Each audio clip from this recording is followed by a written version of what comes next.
The first thing I noticed was the silence. The constant pinging of my phone had stopped, as if someone had thrown a switch. No messages from Mom asking about weekend plans. No sister sending her daily selfies. No brother sharing his kids' soccer victories. Just nothing. I'm Jessica Morgan, 32, and I work as a software engineer in Seattle. The rain was drumming against my apartment windows that Friday evening as I scrolled through my unusually quiet social media feeds. The silence should have been my first warning. The truth came in the form of an automated email from my bank.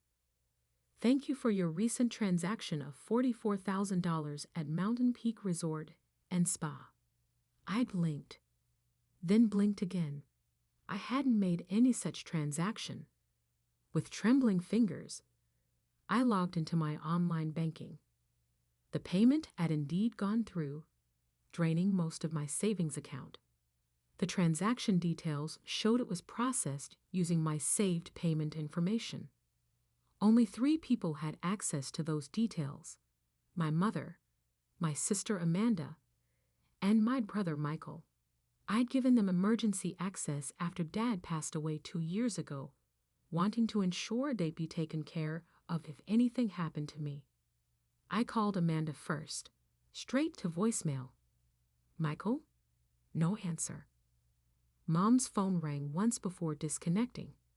Something wasn't right. I opened Instagram, and there it was, buried under travel hashtags and filtered photos. Amanda's post, Day 1 at Mountain Peak. Family time is precious. #blessed #family time #mountain life. The photo showed my entire family. Mom, Amanda, Michael, his wife, their kids, even our cousins, all smiling in front of a luxurious mountain lodge. The geotag showed Mountain Peak Resort, Colorado. My heart pounded as I clicked through more photos. There was Mom by an infinity pool overlooking snow-capped peaks, Michael's kids taking ski lessons, Amanda lounging in a spa robe, all time-stamped within the last 24 hours. I searched my messages, emails, and voicemails. Nothing. No invitation. No mention of a family trip. Just radio silence for the past 2 weeks. With shaking hands, I called the resort. Mountain Peak Resort. How may I assist you? Hi, I'm calling about a recent charge to my account. $44,000 for a booking. Of course. Let me look that up. Ah, yes. The Morgan family booking. A wonderful choice. Our presidential suite with the mountain view. Your family checked in yesterday.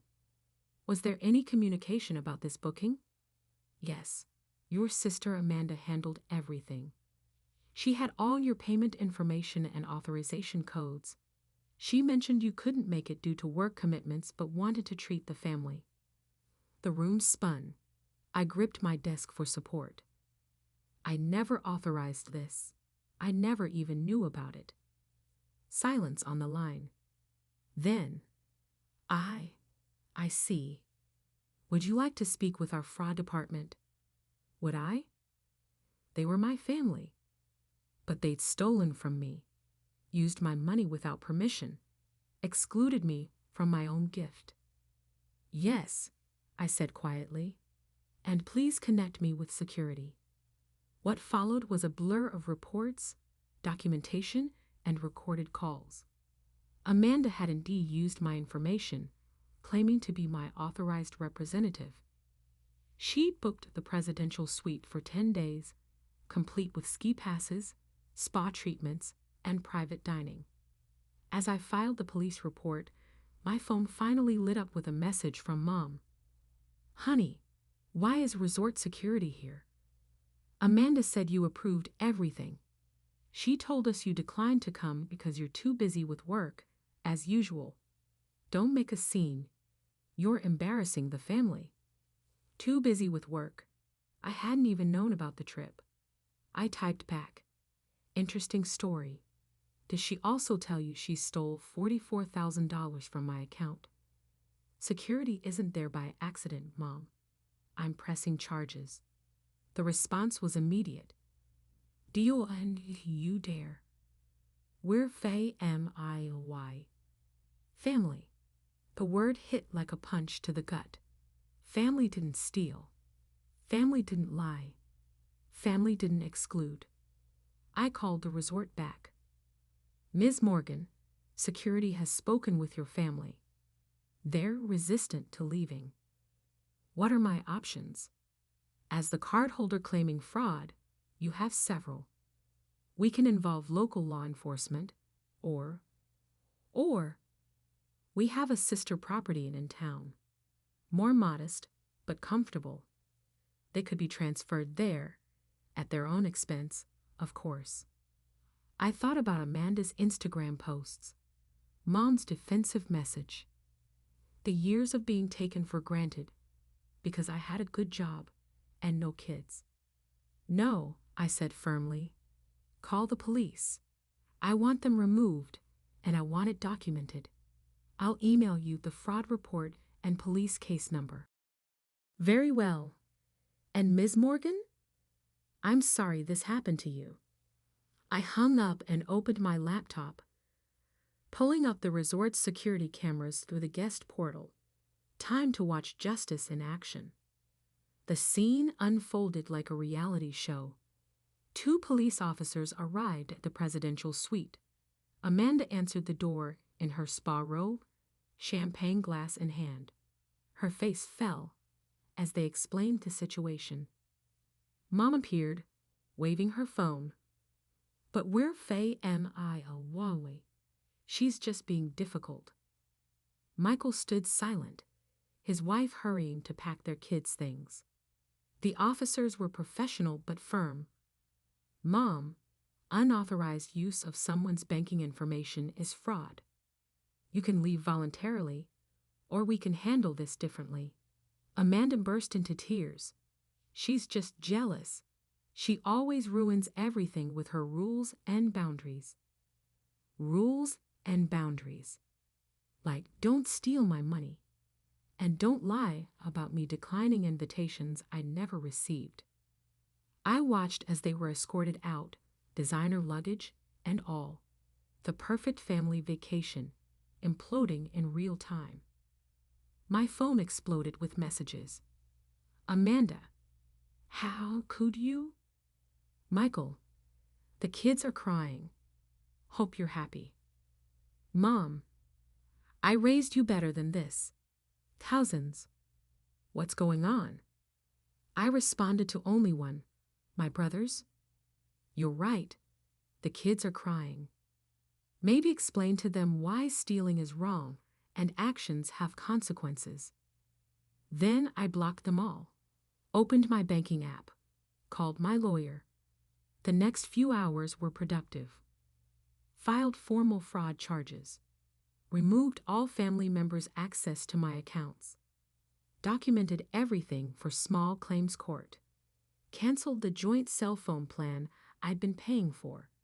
Removed myself from all family social media groups. As night fell over Seattle, the rain still pounding against my windows, I ordered takeout and opened my laptop. Time to book my own vacation. Something just for me, somewhere they'd never think to look. My phone rang, a number I didn't recognize.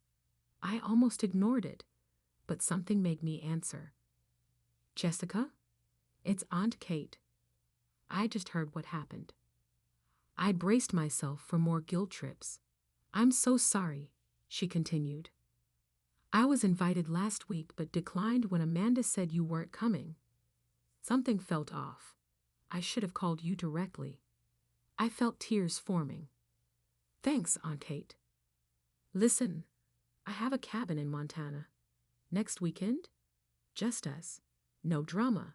No thieves. I smiled through my tears. That sounds perfect. After hanging up, I looked at my reflection in the rain-streaked window. The reliable daughter, the successful sister, the family ATM. that person was gone. In her place stood someone stronger, someone who finally understood that real family doesn't steal your money and gaslight you about it. My laptop pinged with an email notification. AFRAUDALERT. Attempted charge at Mountain View Hotel by Amanda Morgan. Declined. They were trying to book another hotel. Using my card. Again. I forwarded the attempt to my lawyer and the police, then opened my journal app. Dear family, you taught me something valuable today. Not about love or loyalty. About consequences. You stole my money, excluded me from my own gift, then lied about it. Now you're learning what happens when you mistake kindness for weakness. The fraud charges stand. The police report stands. The small claims court filing stands. Consider this your lesson in boundaries. Class dismissed.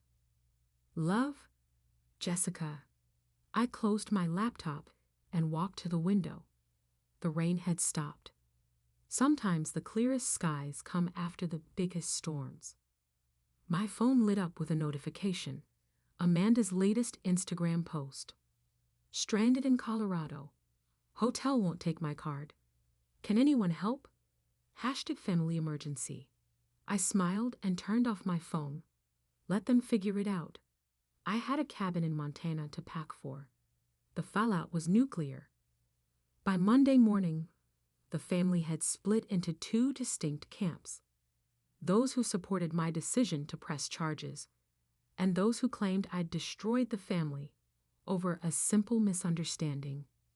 Aunt Kate's cabin in Montana became my sanctuary. Nestled in the Bitterroot Mountains, it was everything the stolen luxury resort wasn't. Authentic, peaceful, earned. You know, Aunt Kate said as we sat on the porch drinking coffee, Amanda tried calling me last night. Wanted to borrow money for a lawyer. I stiffened. What did you say? I told her I'd already contributed to legal fees. Yours. She smiled over her mug. The look on your face right now is worth every penny. Back in Seattle, the legal machinery was grinding into motion. My lawyer, Ms. Harrison, had compiled a devastating case. Bank records showing unauthorized access. Resort documentation of Amanda impersonating me. Instagram posts proving premeditation. Text messages showing the deliberate exclusion. Security footage of their reaction to being caught. They're trying to spin it as a misunderstanding, Ms. Harrison explained during our video call, claiming they thought you'd approved it because you'd helped financially before. Help doesn't mean unlimited access, I replied. Exactly. And their latest attempts to use your card after being caught? That's going to hurt their defense. The family group chat had evolved into a battlefield. Mom, Jessica, dropped the charges. We'll pay you back monthly. Amanda, I could lose my job if this goes on my record. Michael, my kids keep asking why Aunt Jessica called the police on us. Cousin Sarah, maybe you should have thought about consequences before stealing $44,000. Aunt Kate, Amanda, you committed fraud. Own it. I stayed silent, letting them argue. My only communication was through my lawyer, who had sent formal restitution demands. Full repayment of the $44,000. All legal fees and associated costs. Written admission of guilt. Public apology on all social media platforms where they posted about the trip.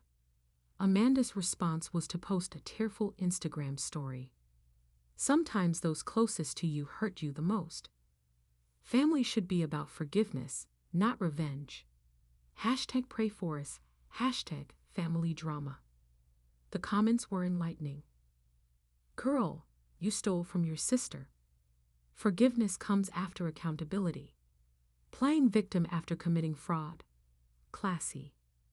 Then came the text from Dad's oldest friend, Uncle Jim, Your father would be proud of you, Jess. He always said you were the only one who understood the value of money and integrity. That night, I dreamed of Dad. He was sitting in his favorite chair, doing his crossword puzzle, looking up with that knowing smile. Stand your ground, princess. Some lessons cost more than money.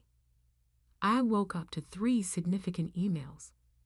From Amanda's workplace, they'd learned of the fraud charges and placed her on administrative leave. From Michael, a private apology. Sis, I screwed up. Should have questioned Amanda's story about you declining. Should have checked directly. Working on selling my boat to pay my share. I'm sorry. From the resort. Ms. Morgan, as part of our commitment to security, we're offering to serve as witnesses regarding the unauthorized charges and subsequent events. We have extensive documentation of your sister's misrepresentation. I forwarded everything to Ms. Harrison, then opened my work laptop. Life went on, fraud charges or not. But karma wasn't finished yet. Mom called that afternoon. Her voice strained. The country club is suspending our membership. Something about moral character clauses. This has to stop, Jessica. Interesting, I replied. Did it have to stop when Amanda stole my money? When you all excluded me? When you tried to guilt me for pressing charges? We're your family. Exactly. Which made the betrayal worse. After hanging up, I checked my security cameras, installed after Amanda showed up at my apartment trying to talk sense into me. The footage showed her attempting to use her old key, changed the day after the fraud, then crying to my neighbors about her mentally unstable sister. The neighbors, who'd seen the police reports I'd shared with building management, closed their doors on her performance. That evening, Aunt Kate called with updates from the family grapevine. Amanda's fiancé had postponed their wedding, concerned about her financial decisions. Mom and Dad's bridge club was buzzing about the scandal. Michael had indeed listed his boat for sale. Several cousins had unfollowed Amanda's social media pity party. They thought you'd roll over, Aunt Kate said. Like always. The responsible one, the successful one, the one they could count on to clean up their messes. Not anymore, I replied. The next morning, Ms. Harrison called with news. Amanda wanted to make a deal. The terms: full repayment through garnished wages, written admission of fraud, required financial management classes, public apology, no criminal record if all conditions were met. Should we accept? Ms. Harrison asked. I thought about Dad, about integrity, about lessons and consequences. Yes, I said, but add one condition. She gets therapy. This isn't just about money. The agreement was signed by week's end. Amanda's social media posted her public apology. I need to admit something. I stole from my sister, used her money without permission, excluded her from a family trip, then lied about it. My actions were wrong. To Jessica, I'm sorry. To everyone who supported my lies, I apologize. Starting therapy and financial counseling this week.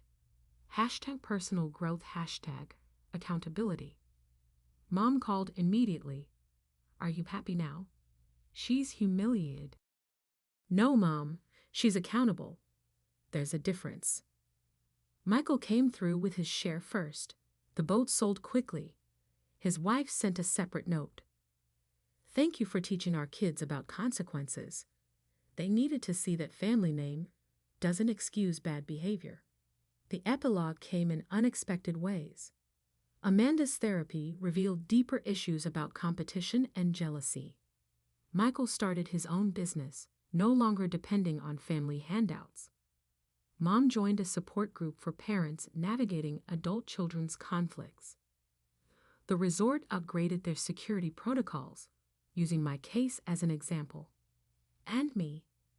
I kept the documentation of everything: statements, messages, court papers. Not for revenge, but remembrance. A reminder that sometimes love means standing firm, even when it hurts. 6 months later, I sat in my apartment, watching Seattle's autumn rain. My phone buzzed with a message from Amanda. Session 24 today. Therapist says I should tell you, I was wrong about everything. Not just the money. About you being controlling. About boundaries being cruel. I miss my sister. The real relationship we could have had if I hadn't been so entitled. I didn't respond immediately. Growth takes time, and trust takes longer.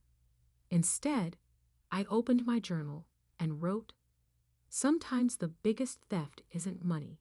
It's the theft of trust, respect, and family bonds.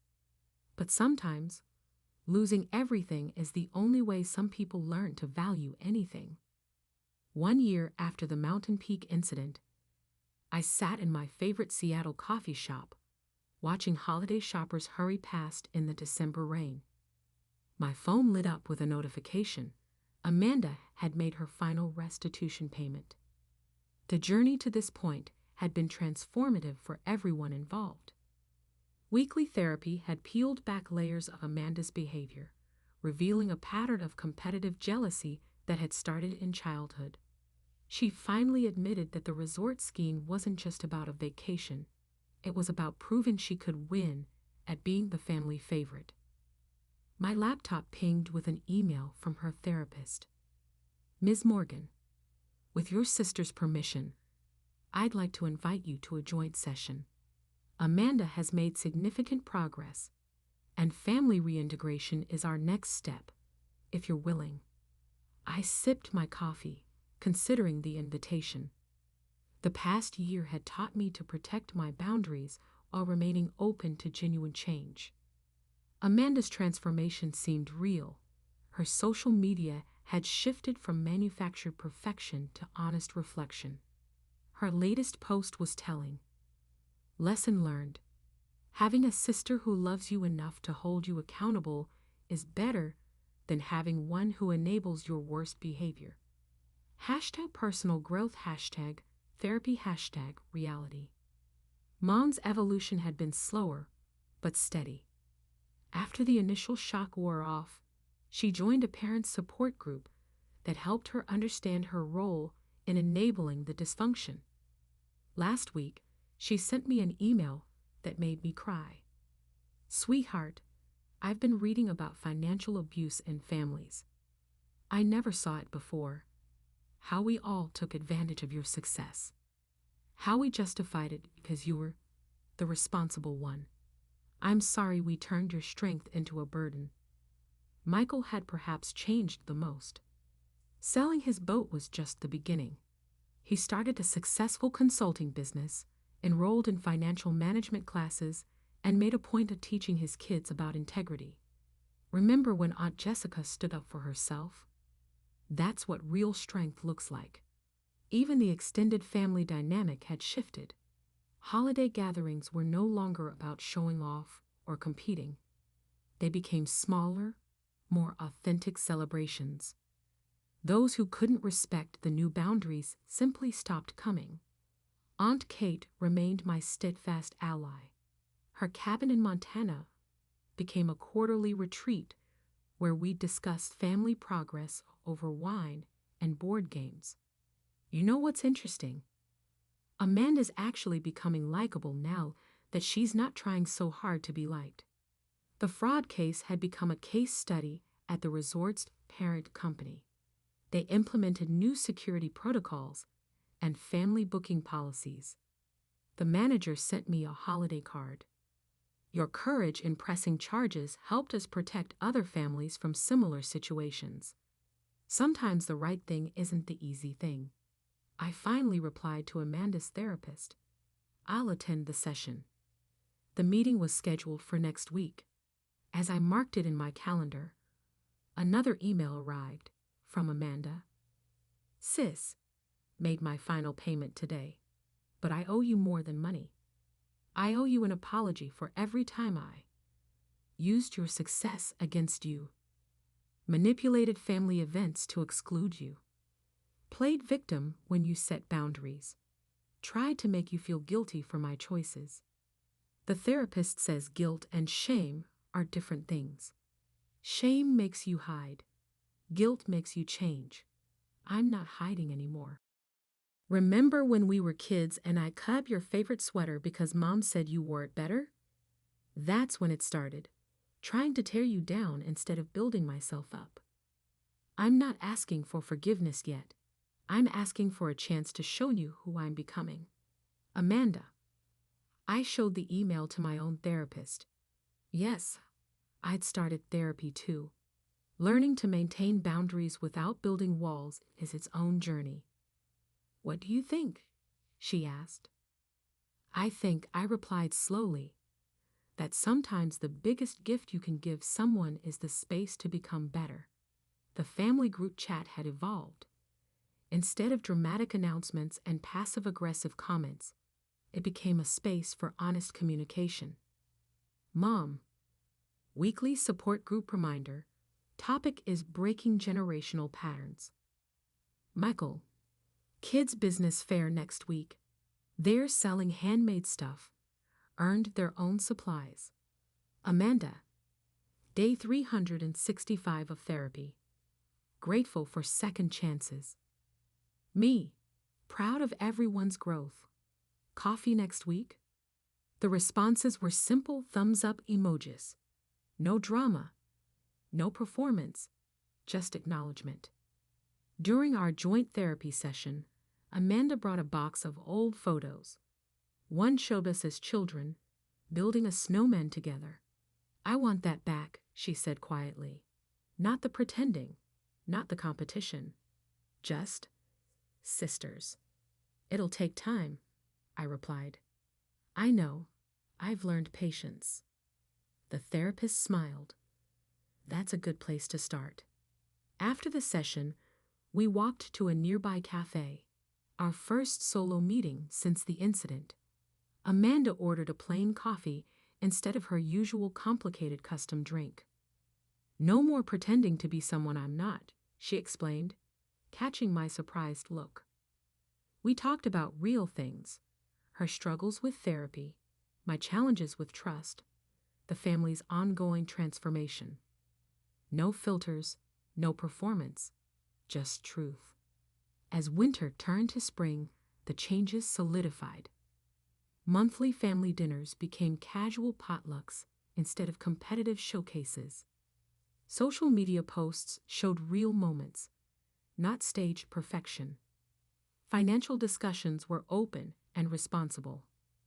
Boundaries were respected, not challenged. The final symbol of change came unexpectedly. Mom called a family meeting at her house. On the dining room table sat familiar boxes, Dad's old photo albums and journals. He wrote about all of you, she said, handling the worn notebooks. Jessica, he knew you'd be the one to break the cycle. He wrote that your strength wasn't in what you could give us, but in what you could teach us. We spent the afternoon reading his words, seeing our family through his eyes. He'd noticed everything, the patterns, the competition, the brewing problems. His last entry, dated just before his passing, read, "My Jessica has her mother's heart, but her own spine of steel. When the storm comes, and it will, she'll be the one standing firm. And maybe, just maybe, that's exactly what this family needs." Looking around the table at my healing family, Amanda with her honest eyes, Michael with his quiet confidence, Mom with her new wisdom, I realized that Dad was right. Sometimes love means standing firm. Sometimes family has to break before it can heal properly. And sometimes the greatest gift we can give each other is the courage to change. As I drove home that evening, my phone buzzed with a text from Amanda. Thank you for not giving up on us, even when you had to step away. Some love shows in the holding on, some in the letting go. You did both. I smiled, remembering Dad's words about a spine of steel and storms weathered. The rain had stopped, and Seattle's skyline glowed in the dusk.